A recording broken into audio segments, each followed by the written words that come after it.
你燒溫take my photo then not to 嚇，誒，而家咧劇啲喺你then not to what？ then not to post up， 啊，咁呢啲燒溫，啊，not to， something more talking about this， that's why I'm so happy。Good evening, everyone. Welcome to the Progress Singapore Party's last rally for this general election 2025. Thank you all for coming. I'll be your MC for tonight. My name is Leon. I hope everyone is in a really high spirits because we have some excellent speeches with real substance and some very, very good speakers for you lined up tonight. And before we start, I'd also just like to give a big shout out and thanks to all the volunteers, members, and also all the police officers who are here today who are going to keep us safe. So let's put our hands together and thank them.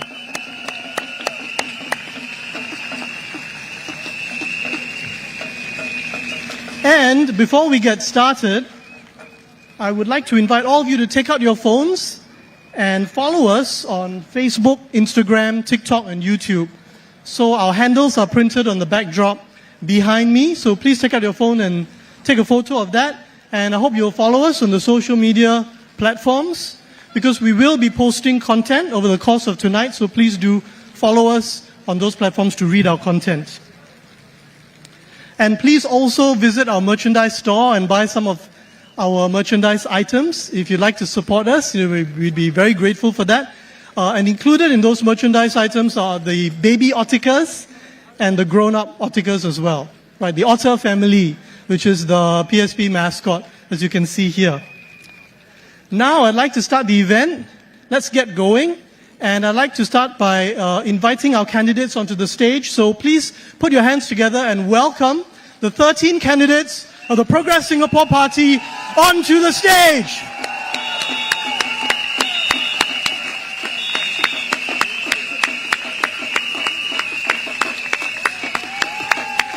Let's hear it for our candidates.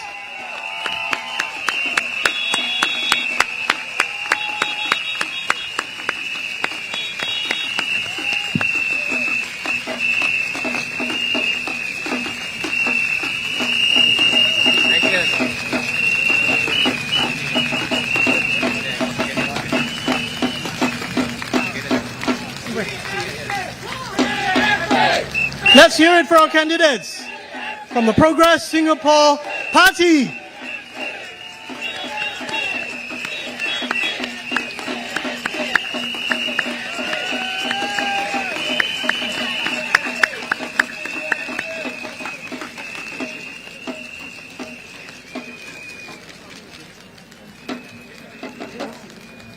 Thank you for that warm welcome, and I hope you are all in high spirits. We're going to start our speeches now, and the first speaker for tonight is the CEO of a regional risk consulting company. He has held leadership positions in various multinational companies and has also served on the management committee of the NUS Society for many years.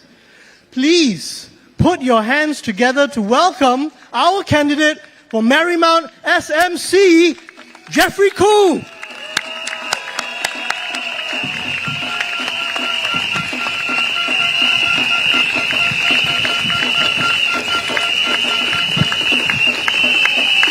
Good evening, West Coast, Jurong West. Good evening, Singapore. It feels so good to be back. This was where I first stood in 2020, West Coast GRC. This is where the spark was lit. And though tonight I stand before you as a candidate for Marymount SMC, West Coast, Jurong West will always be home for us in the Progress Singapore Party.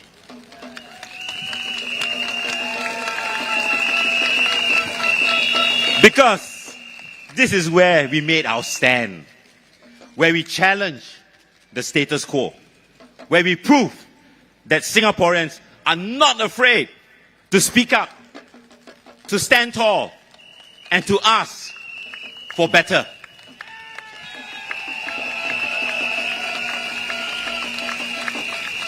Do you remember recently we have a corrupt minister from the party we once trusted?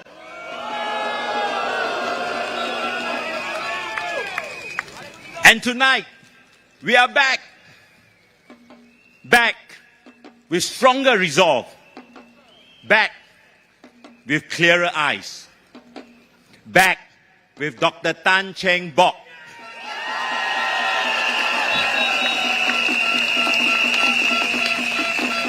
A man who for 26 years served with integrity, who dared to challenge even his own party when it lost its way, and who came out of retirement not for personal gain, but because he could not stay silent while Singaporeans struggle. Dr. Tan built PSP because he believed in serving the people, because when the ground shifted, he stood firm.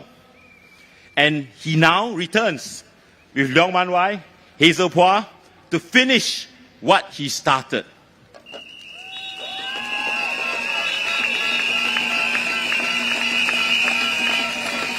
Ladies and gentlemen, PSP was not born yesterday. It was Dr. Tan who championed the use of CPF for children's education. It was Dr. Tan who pushed for free HDB parking on Sundays and public holidays to strengthen family bonds. It was Dr. Tan who stood firmly against the nominated Member of Parliament scheme, arguing that every voice in Parliament must be elected by the people and accountable to the people.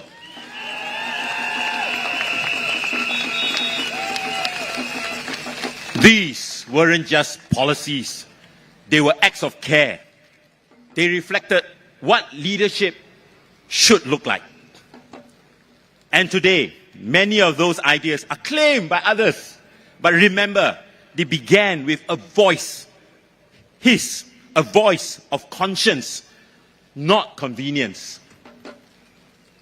Now we hear about sheltered walkways, new train lines, and home improvements.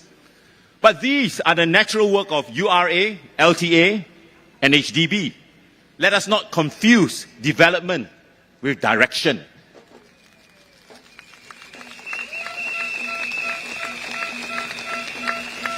In Marymount, my opponent, Ms. Gan Xiao Huang, speaks of estate upgrading, of active aging centres. She paints a glossy picture of progress.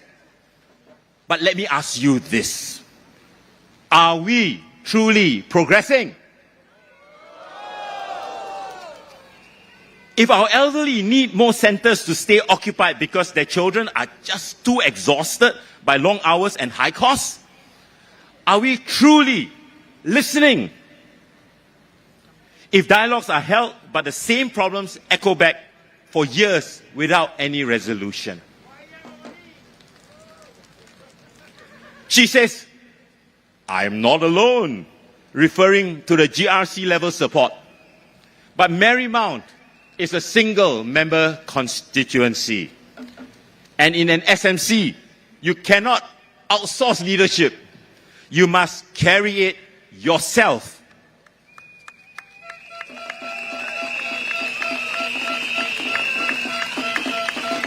You must face the people, not just in the good times, but when things are hard. Leadership in an SMC is not about slogans. It is personal. It is direct. It is accountable.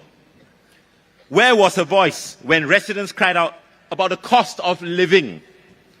Where was the urgency when young couples couldn't afford homes near their parents' home? Where was the strength when our seniors who gave their lives to this country now worry about outliving their savings? I have walked your blocks. I have stood at your void decks. I've looked many of you in your eyes. And I've heard your stories. Stories of stress, of silent struggles, of being left behind. So let me tell you now, I will not just visit, I will stand with you. I will not just listen, I will act.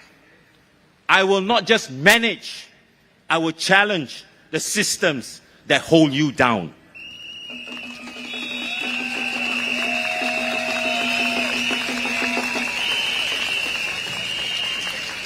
Because Marymount doesn't need more maintenance, it needs renewal.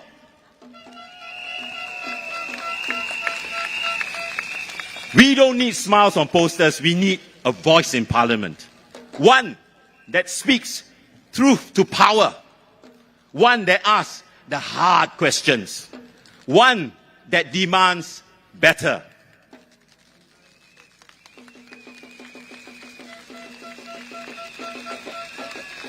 Honestly, how often have you heard Ms. Gan speak for you in Parliament? This election, I'm not offering token schemes or shiny headlines. I'm fighting for a real safety net for our seniors, a job market that prioritizes our local talents, our people. A fairer, a more balanced education system. And speaking of fairness in our education system, you might have heard a recent proposal made by a PAP MP. He suggested that degrees from our local universities should come with a 5-year expiry date. Yes, you heard it right. Your hard-earned degree, after years of sweat and sacrifice and study, would become just a worthless piece of paper after 5 years. As a local graduate from NUS myself, I was deeply insulted by this suggestion. Education in Singapore is already incredibly stressful. Do we really want our young people to live in fear that every 5 years they'll have to prove their worth all over again? Do you know who made that proposal? It was one of the PAP candidates right here in West Coast, Jurong West. Well, later he backtracked. He said, I only wanted to draw attention to lifelong learning. He says, let's put a 5-year timestamp on your degrees. I say, let's put a 5-year timestamp on his term in Parliament.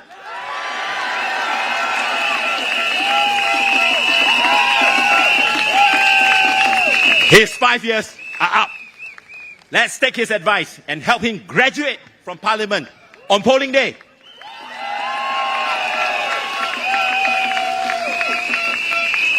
Let me be frank with you. I may not have all the resources of the ruling party, but I have something far stronger. I have the will to fight for you.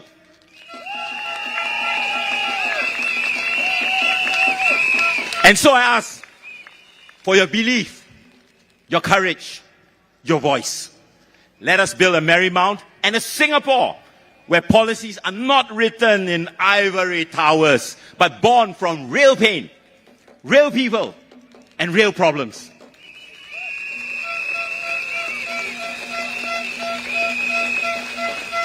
Where leadership is not about appearances, but about showing up day after day. Let us remind those in power, Singapore belongs to her people, not just her planners. Tonight, I urge you to support Dr. Tan, Hazel, Mun Wai, Sunny, Lakey, here in West Coast, Jurong West.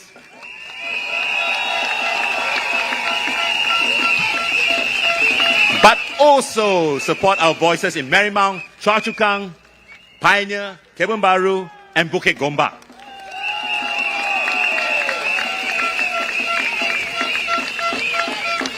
Because this is bigger than one SMC or GRC. This is about the soul of Singapore. This is the real Majula Marymount. This is the real Majula West Coast Jurong West. The real Majula Singapura.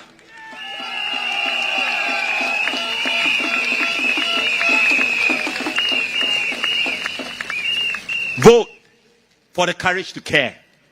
Vote for Progress for All. Vote for Progress Singapore Party.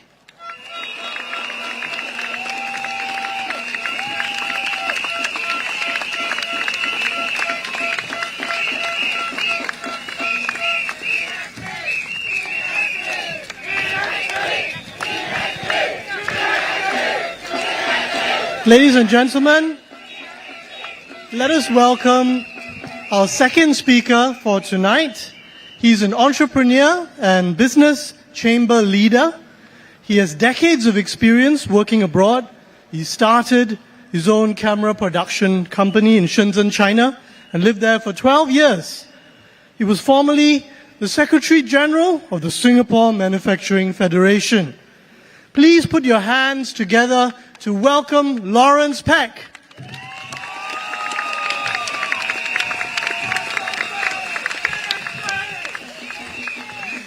Good evening, everybody. Thank you for coming out tonight.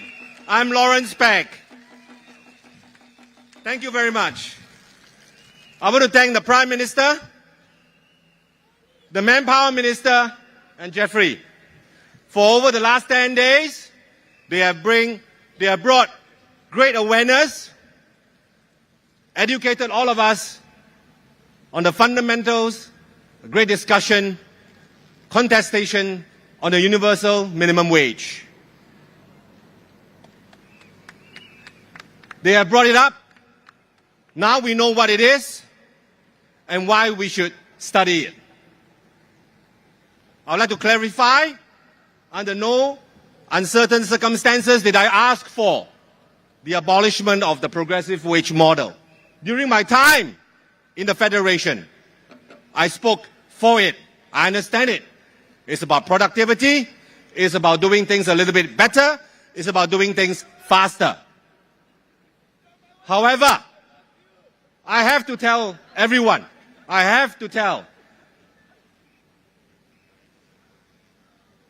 that it is not a binary choice. It's not an either-or. We should start the feasibility study of the universal minimum wage because we can do it. 30 out of the 38 OECD countries have a universal minimum wage. As the Manpower Minister, I asked the Minister Tan, Dr. Tan, that he should ask the local workforce if they would like to have a universal minimum wage in Singapore. Over the last 10 days, we have achieved clarity, we have achieved courage, and God willing, we would possibly have achieved change. I would like to talk a little bit about change, and that is something that it is time for us to vote for now. This general election, in 48 hours' time, we have to vote. We go to the polls. If you believe that that organization, that is the PAP, that forms the government, that they will change, they say that they will change, I'm telling you that you'll be sorely disappointed. Why should they? If they don't have to, why should they? 如果你唔俾佢呢個原因，佢點解要改？佢唔使改。點解要改？星期六俾佢呢個原因，星期六俾佢哋知道，星期六俾佢哋聽到，俾我哋 PSP 聽到你嘅聲音，你嘅心聲。我哋要知道，啱唔啱？係唔係咁樣？最緊要嘅，除咗我哋知道以外，俾佢哋聽到，俾政府聽到，俾 PAP 聽到，你哋嘅聲音，你哋嘅聲音，俾佢哋知道，呢個最緊要。佢哋唔聽到。佢哋唔聽到，佢哋係唔會改。今時今日，如果我哋繼續咁樣落去，我哋去到邊度？唔可以咁樣落去，真係唔可以咁樣落去。呢個最緊要。而家好緊要嘅，我想多謝 Choa Chu Kang 嘅 residents， 好歡迎我哋，我同我嘅同事 ，OK。我想叫我同事上嚟 ，Wendy， 嗱啦，阿 Bus， 多謝你哋，感激你哋，好照顧我哋，唔該晒 ，Thank you very much，Thank you very much，Thank you，Thank you，Thank you very much，PSP，PSP，PSP，PSP，PSP，Thank you very much.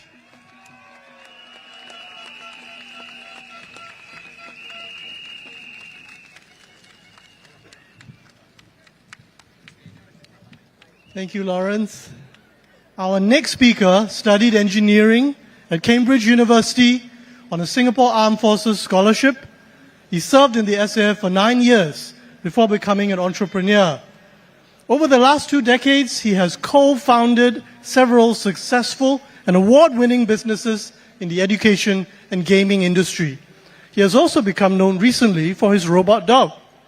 Please welcome our candidate for Kebun Baru SMC, Tony Tan Lei Tiam.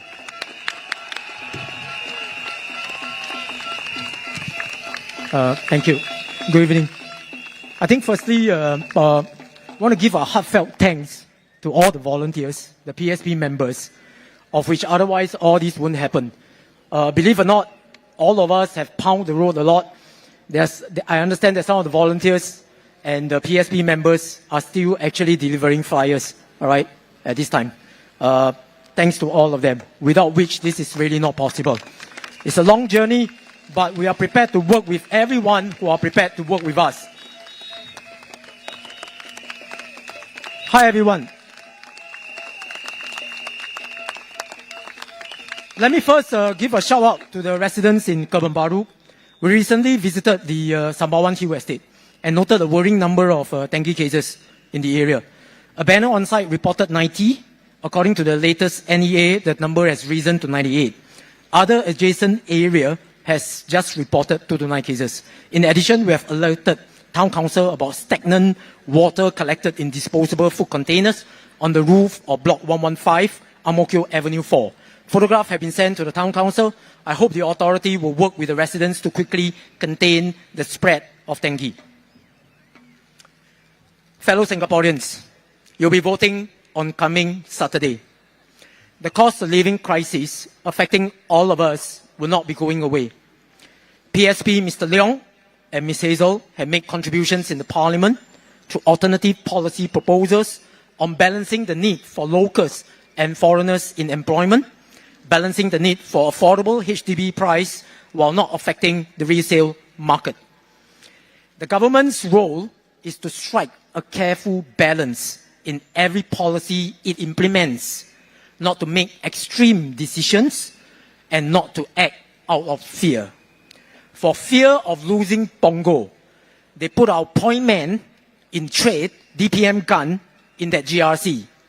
For fear of losing some seats, fishes are given $1 voucher for 30 eggs, free bus service, $1 million developmental plan, especially for GRCs that are hotly contested. We are on the slippery slope. Are more money going to more certain GRC? Is our taxpayers' money being spent fairly? Michael Sandel, a political philosopher at Harvard University, talks about why we should worry when we move towards a society in which everything is for sale. Is your vote for sale? Is your vote for sale? The PAP says that their MPs spoke up and have direct channel to the minister. If so, why the price of everything keeps going up? Why the PAP MPs did not stop the GST hike, the SNCC price hike, and the government fees hike? Singaporeans feel the weight of rising costs, tighter budgets, and mounting pressure on their daily lives. The cost of living in Singapore has become unmanageable for some families, our young and our old. We cannot accept that hardworking Singaporeans are forced to cut back on essentials just to keep up. This is not the Singapore we built together. Dr. Cheng Bock is always about looking after the people. To contain rising costs of living, PSP proposes hawker stall be charged a monthly base rent of $500 or 3% of gross turnover, whichever is higher, to bring price of cooked food down. 家有一老，如有一宝. An elder in the family is like a treasure. PSP under Dr. Cheng Bock will review all policies that contribute to cost increases from manpower quota, import taxes, GST, COA, call on the government to freeze all government fees and charges during this review.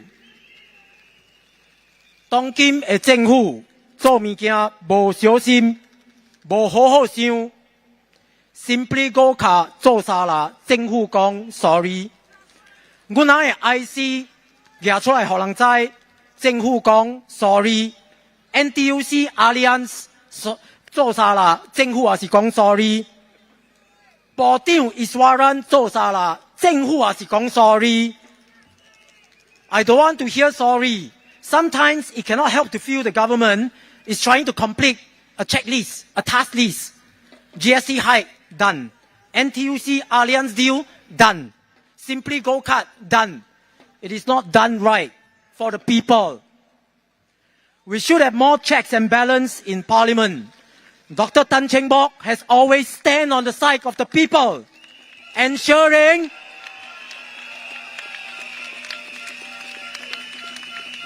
Dr. Cheng Bock has always stand on the side of the people, ensuring they do not end up with the shorter end of the stick.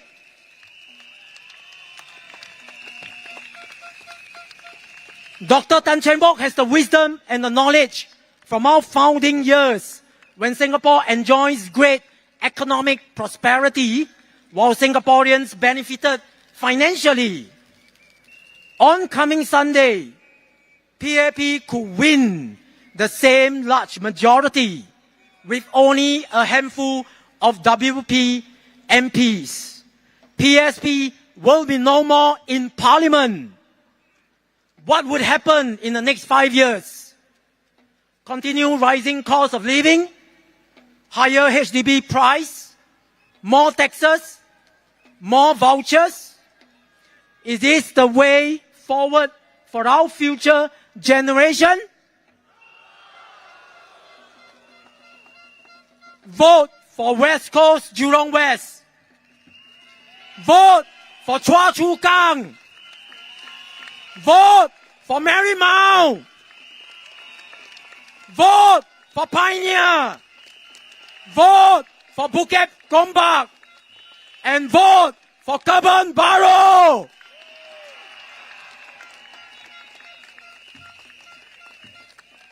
On coming Saturday, vote for PSP to restore the balance in Parliament in ensuring the economic development and progress of all Singaporeans go hand in glove. Remember this, a government must serve the people, not ask the people to serve the system.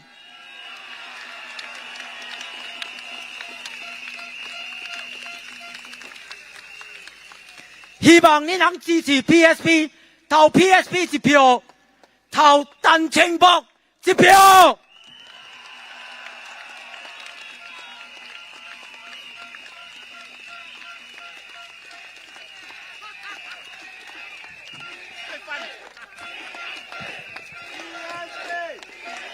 I can see that the crowd is in high spirits.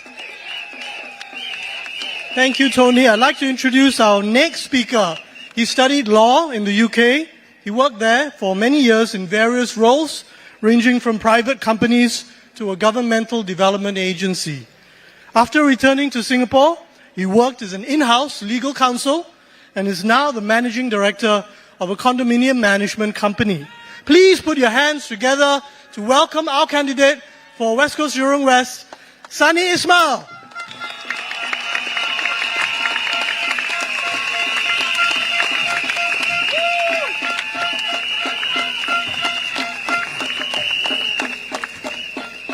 Good evening, everyone.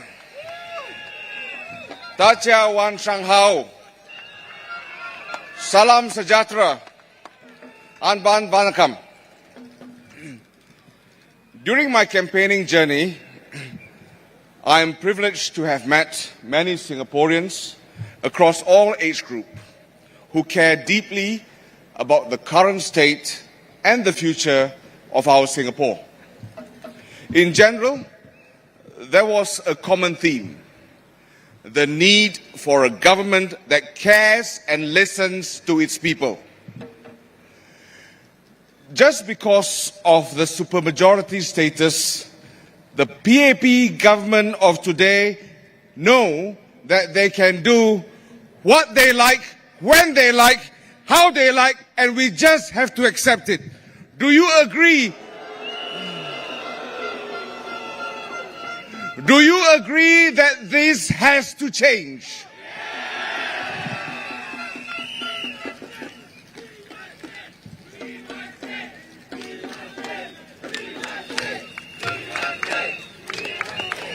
In November and December last year, a PAP candidate for West Coast Jurong West GRC gave out fish to Nanyang residents, which he proudly posted on social media.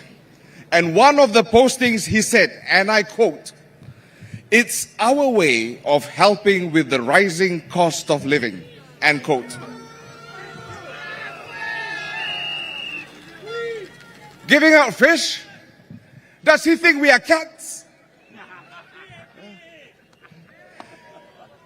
We are not cats. Don't feed us with fish. A responsible and caring government would have considered the impacts to its citizens before bulldozing the GST increases one year after another, at a time when its people were dusting themselves down from the effects of COVID and were trying to pick themselves up. Then they acknowledge that the cost of living has risen. They give out vouchers or $1 deals like buying eggs for $1, or in a particular instance, gave out fish. It's a slap to our face.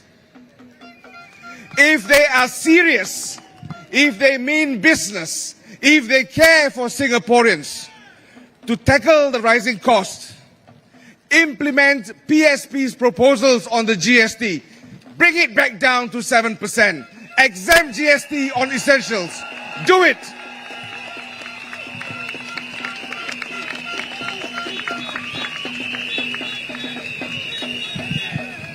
We need long-term measures, not short-term pleasures. Do you agree?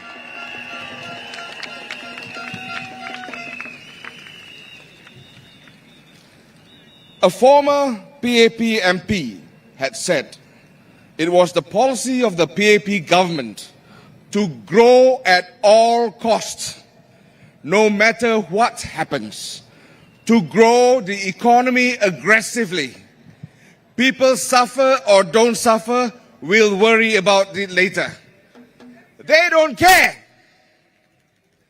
Come Saturday, 3rd of May, do you want to let your voice be heard? Vote PSP.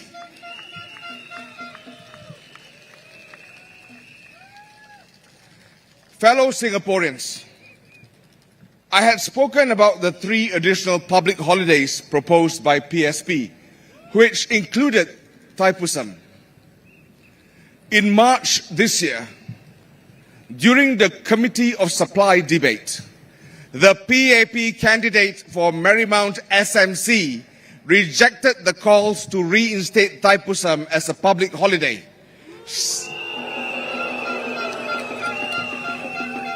stating that the current holiday structure was carefully considered to maintain social harmony and should remain unchanged. What was she talking about? I have no idea. We teach our children from a young age on the national pledge that we pledge ourselves as one united people, regardless of race, language, or religion.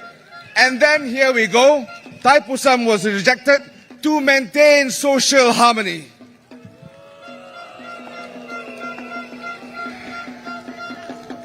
Do you want to show them that we are one united people?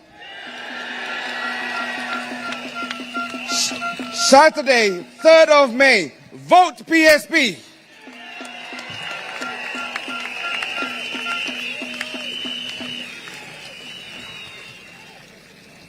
More recently, the PAP told us that the government needs a strong mandate to defend the country's interest at the negotiating table. Firstly, what a strong mandate is was not made clear. Look, if they want a supermajority, just say so to the voters. Be straight up, be frank, don't talk in riddles. Look, whoever forms the government has to get on with the job of governing. Do you agree?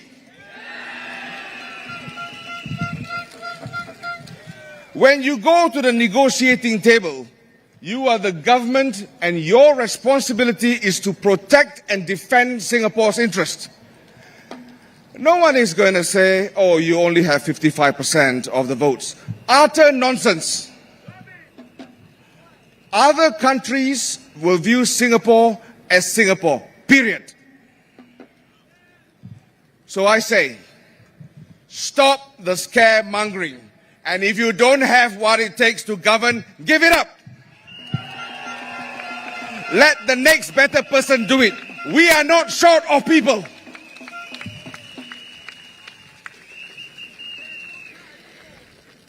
Over the past few days, the PAP has also said that losing ministers could form a weak PAP government. Ladies and gentlemen, I reject this notion wholeheartedly.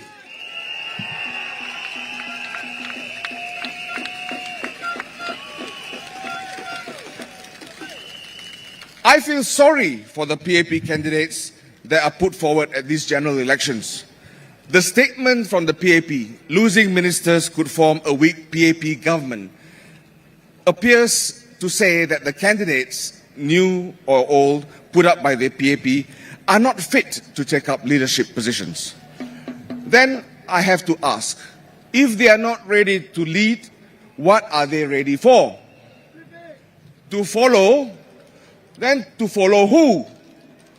To be the yes man and follow the leadership of the PAP, or to follow to the needs of the citizens?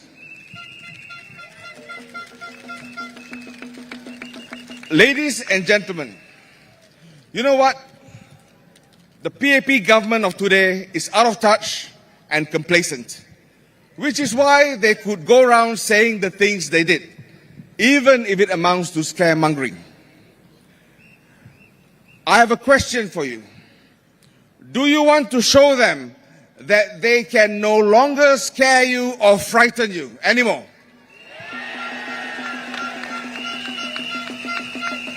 Show it to them on the 3rd of May. Vote PSP.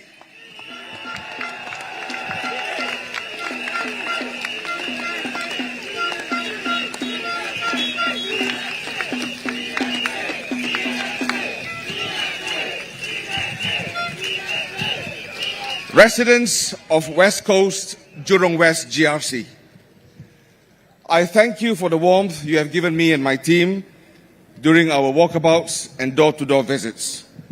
Thank you, xie xie, terima kasih, nandri.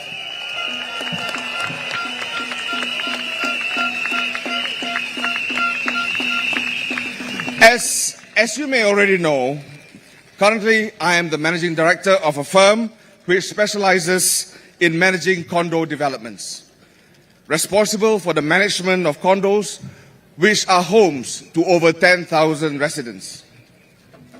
Yesterday, I was invited by a resident in West Coast Jurong West GRC to see the state of the lift lobby upgrading works carried out at their HDB block. While the works have not completed, there were trip hazards exposed to the residents and other inconveniences. And apparently, it's been there for over a month. While I was there, I also met other residents of the same block, all of whom reported the same concerns to me. The demographic of the block comprises of many elders, and the risk of injuries to them caused by the trip hazards are high and very real. They informed me that they had reported the matter to their MP and town council, but nothing has been done. I was also shown several more horrors. One, that the recent improvement works carried out at the bin chutes are already dilapidating. Two, unfinished works at the sheltered linkways. Three, leaks from ceilings at the common area when it rains. And finally, the rodents' burrows. And I was told that the rats come out to play at night. These to me are signs of an incompetent town council with no regard to safety, duty of care, and the proper oversight of its contractors. Simply boat-up attitude.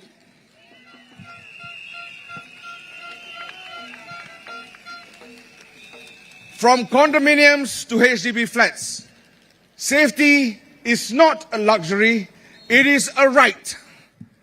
And if elected, I bring the same vigilance to our public housing estates. I want to assure you that projects by LTA, URA, and other ministries within the GRC will not be affected if you elect PSP. Remember that the expenditure to fund those projects does not come from the PAP, but from your money, your taxes.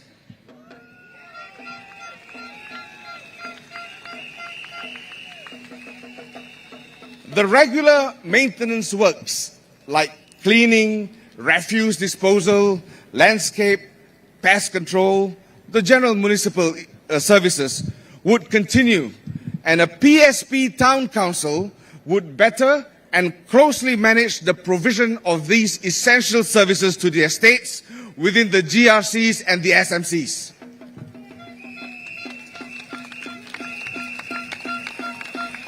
Now, a PSP town council understands that not all equipment in the estates would last forever.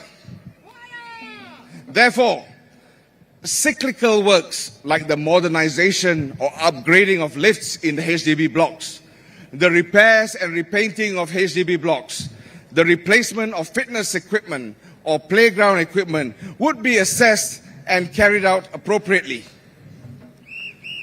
Those are works which fall under the obligation of the town council in terms of general upkeep and maintenance. So don't worry, we won't be calling all it as within our master plan, unlike what I had seen the master plan for one of the wards in West Coast, Jurong West GRC. If elected, a PSP managed town council would be better managed than what is in place now.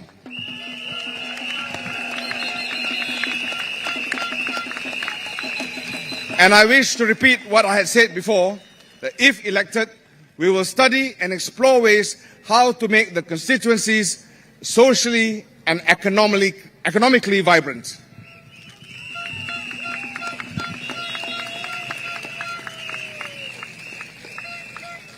My fellow Singaporeans, there has also been a recent narrative by the PAP that it is easy to come up with policy ideas, but the challenge lies in its implementation. I welcome that narrative, which admits that the PAP is not the master of implementing policy ideas, which is why we need more alternative voices in Parliament. Now, more heads are better than one, don't you agree?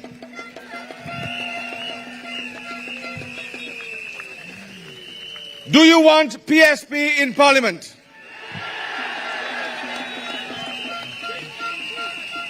When do you want them in Parliament?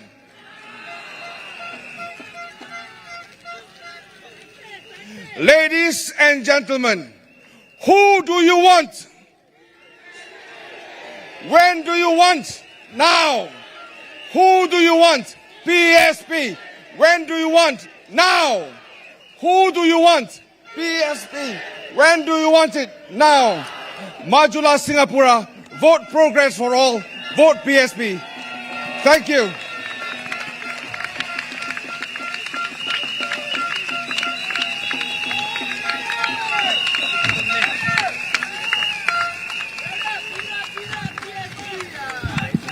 Thank you, Sunny. Are you all feeling good? Our next speaker studied law at NUS. She began her career as a litigator in one of Singapore's largest law firms. before serving as a legal officer in the Ministry of Law and the Ministry of Defense. She put her career on pause to be a full-time caregiver to her 2 children. She's now running for the PSP as our candidate in Pioneer SMC. Many of you would have seen her representing the PSP at the Channel News Asia Political Roundtable on Sunday. Please put your hands together to welcome Stephanie Tan.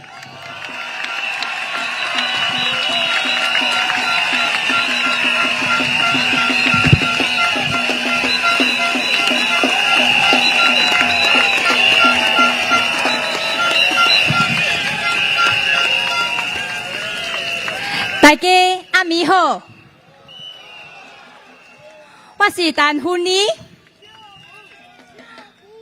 我希望大家投我一票，给我机会，在国会内面甲你出声，在国会外口照顾你人，感谢各位。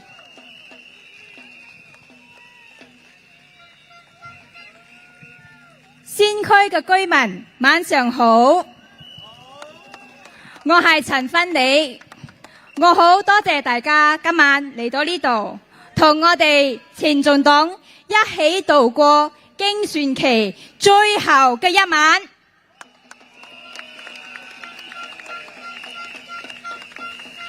但係今晚唔係終點，反而係新區新嘅開始。我希望你哋會投我一票，讓我響未來嘅5年同你哋一起創造一個溫馨嘅大家庭。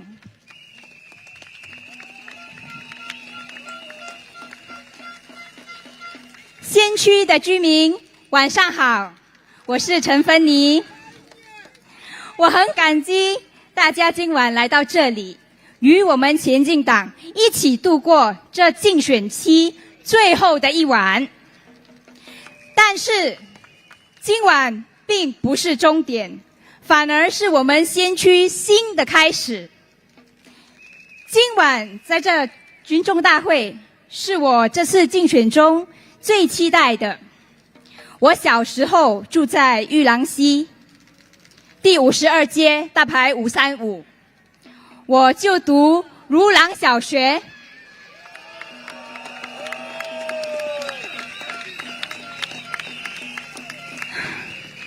中學時期我搬到了文理大排260，我每個星期都會和我媽媽一起去 Jurong Point， 在4樓的 food court 吃飯。我在新加坡的西部的生活經歷和童年，是我選擇參選先驅單選區的原因之一。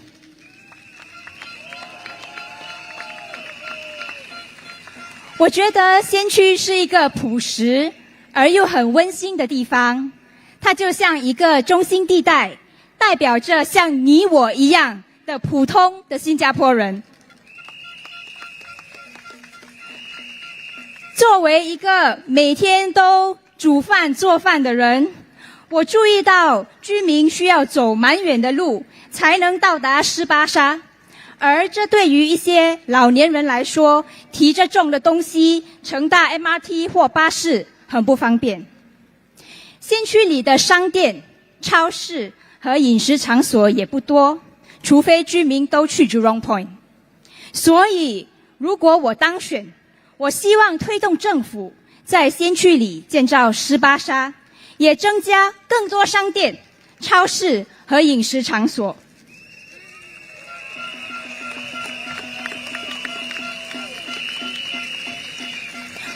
我以前是一名律師，現在我有2個孩子，是全職母親，也有人說我是家庭主婦。其實在新加坡做一位家庭主婦或者是志願看護者並不容易，無論是你是照顧孩子、照顧年老的父母，還是照顧患有殘疾的家人，我們做這樣都是出於愛，出於責任。我們沒有薪水，沒有公積金，也沒有任何其他的福利，除非有人幫忙，否則我們也沒有休息日，沒有病假。我们经历压力、精神疲惫，长期甚至出现健康的问题。因此，我希望在先驱里成立一个看护者支持小组，让我们在这段旅程中拥有一群真正彼此了解感受的朋友，彼此给予支持。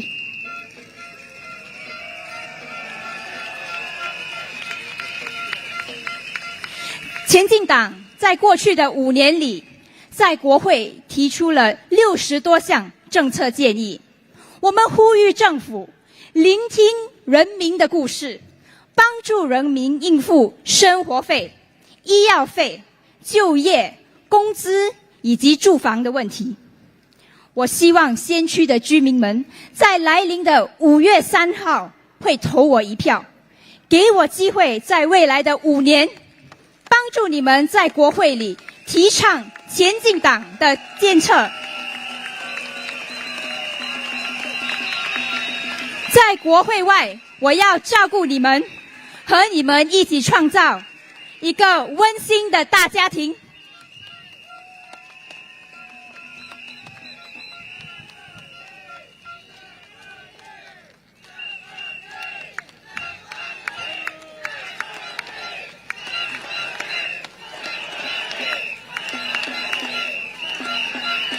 Good evening.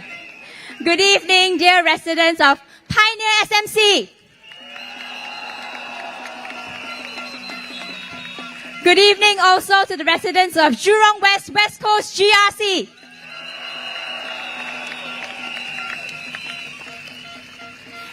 I'm Stephanie Tan, the candidate for Pioneer, and thank you so much for spending the last night of the GE campaign 2025 here with us. This night is not the end. It is the beginning to our very new start. This rally tonight here in the Jurong West Stadium is the one that I have been looking forward to the most. I grew up in Jurong West and then in Boon Lay, and I spent much of my childhood roaming Jurong Point. Although I have been told that this SMC might be a tough fight, this is the place that holds much of my childhood memories, where I feel most at home.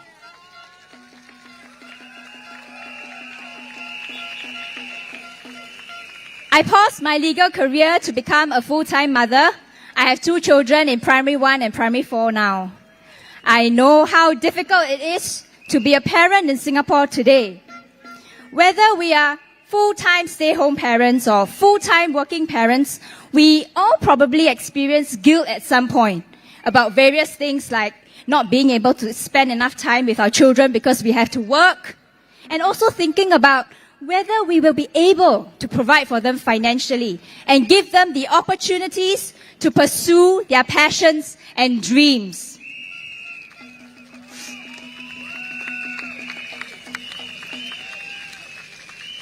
This is the big picture that we see here at PSP. When we, as a country, struggle with financial security, job security, high housing prices, expensive medical care, we become hamsters running a wheel, constantly trying to just keep up to survive. We work incredibly hard so that we keep our jobs. In the process, we might neglect our health, both physical and mental. Our young stop dreaming. They stop taking risks. We all just want to do what is safe. As individuals and as a society, we stop thriving and growing. But we could all be so much more.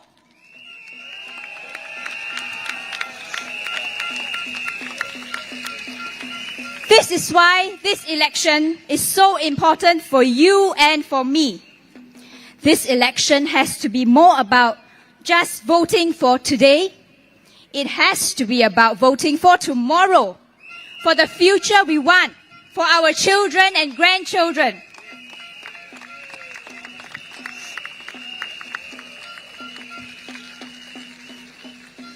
PSP's manifesto is a culmination of concrete policies which, when read together, create an alternative vision for what Singapore can become.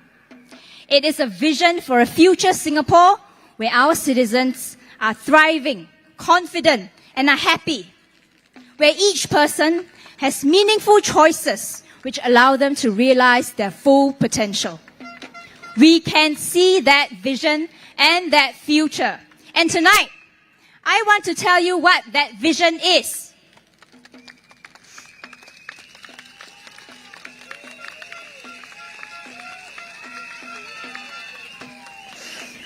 We see Singaporeans who are not burdened by a crushing cost of living, with access to a universal minimum wage, more affordable hawker food, and a lower GST rate.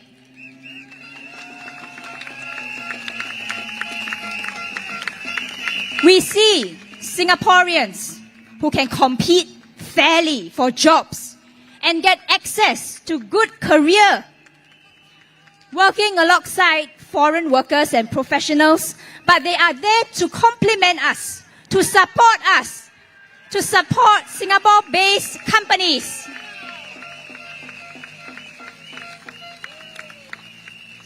We see Singaporeans who can afford HDB flats in their 20s and 30s and have the confidence to start families and take risks. Whether it is becoming an entrepreneur or taking time to study and reskill.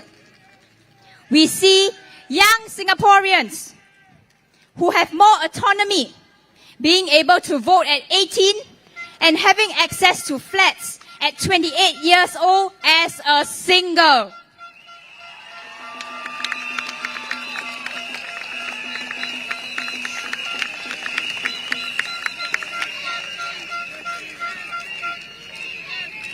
We see Singaporeans who can better balance work, leisure, and family life with more public holidays, a right to disconnect from work, and better mental health treatment services.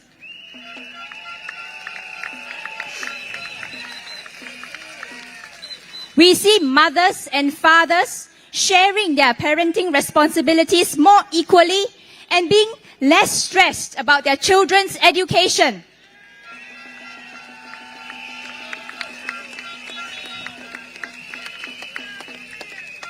We see Singaporeans who are confident and creative because the education system gives them more options and focuses on building not just their work skills, but also their abilities to communicate and interact with others to navigate complex social situations. We see older Singaporeans who are able to retire with dignity.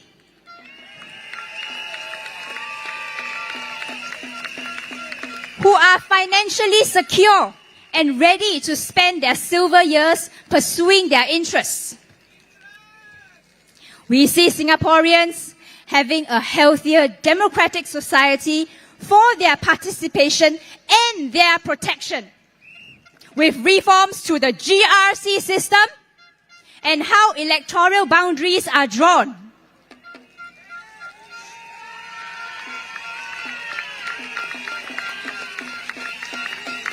We see Singaporeans being enriched by a more diverse media landscape with reporting and journalism from more angles and more perspectives.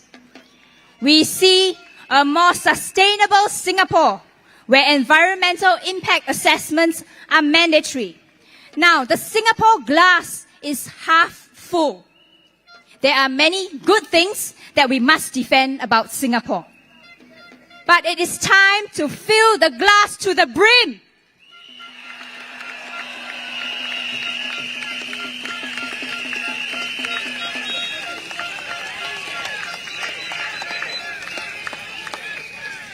We hope that you share PSP's vision, and we want to turn this into a reality.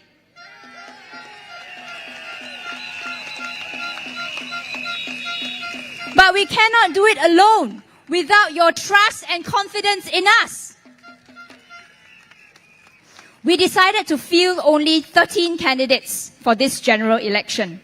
We are a small party, but we have big dreams.